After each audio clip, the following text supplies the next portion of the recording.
Good afternoon, everyone. Romney Smith at WTOC for The News Now. This is where we bring you stories that we're working on for you right now. Thank you so much for giving us just a few minutes of your afternoon. All right, guys, so let's get right into it. Rail expansion, we know it's important for local business and our economy. WTOC's Amanda LeBreau is actually working on that story right now. Here's a preview. Hey guys, if you have ever been driving in Garden City and gotten stuck behind a giant container truck, well, there may be fewer of them on the road soon. So there is a huge railroad expansion project happening at the Garden City Terminal for the Georgia Ports Authority. It just got a huge funding boost on Monday. So we're going to be talking to Representative Buddy Carter, who has been instrumental in expanding the harbor, about how that intertwines with new rail capacity, how much more cargo has been traveling that way, and what this means for our area tonight on the News at 5.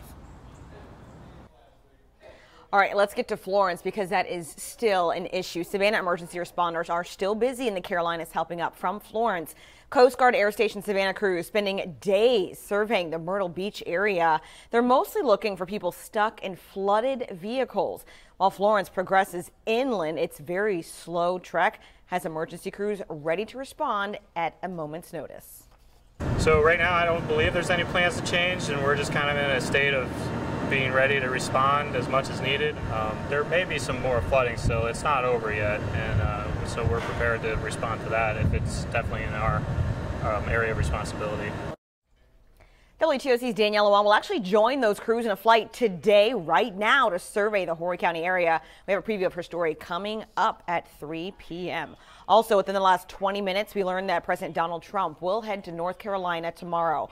Our sister station, WBTV in Charlotte, tweeted this out about 20 minutes ago, saying that President Donald Trump will come to North Carolina Wednesday. He's expected to visit areas affected by Florence. Again, that just coming in within the last 30 minutes that President Trump will be in North Carolina tomorrow to visit areas impacted by Florence. We know that certain areas and certain roads are still completely washed out, so it's not clear right now if he will perhaps go to one area that is perfectly safe and then maybe do an aerial tour via chopper.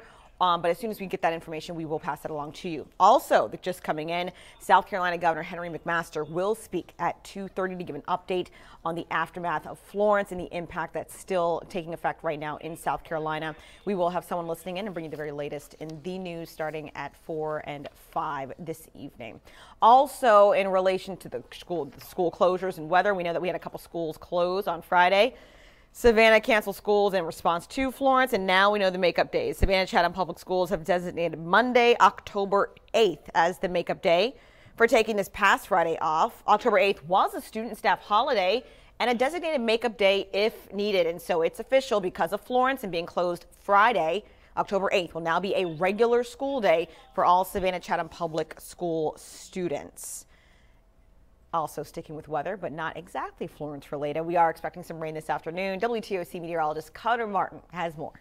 Hey there, good afternoon from the WTOC Weather Center. Pretty quiet start to our day following those early morning downpours inland. Now it's dry, but as we get deeper into the afternoon, I think between 1 and 3 p.m., recording this update about 12:30 or so, we will see a greater chance for showers and thunderstorms. Certainly by 4 p.m., splash and dash showers, thunderstorms, some of those producing very heavy rain in a relatively short amount of time, enough to really pond some water on some of the roadways and at least a couple of spots. Thunder lightning with those storms as well, but primarily an afternoon and early evening storm chance by 6. Notice it's kind of lined up along I-95, drying out a little bit. Swainsboro, Vidalia, Toombs County over to Scrivener County, Hampton County, those areas already having a lesser rain risk than the I-95 and Highway 84 corridors. And by 10:30 this evening, well after sunset, getting ready for the news at 11, expecting it to be drier. Still an isolated rain chance, then drying out overnight tonight. We'll keep you updated, keep wet weather alerts turned on in the WTOC weather app.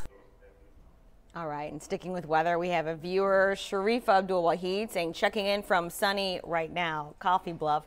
Thank you so much for watching. We certainly appreciate it and glad you have the sun right now. But keep in mind, rain could come this afternoon. All right, guys, that's all we have for you right now. We'll have another update digitally at 3 p.m. I hope to see you then. Until then, you can always check in on the latest news stories and weather on our website, WTOC.com, and our social media pages. See you in a bit.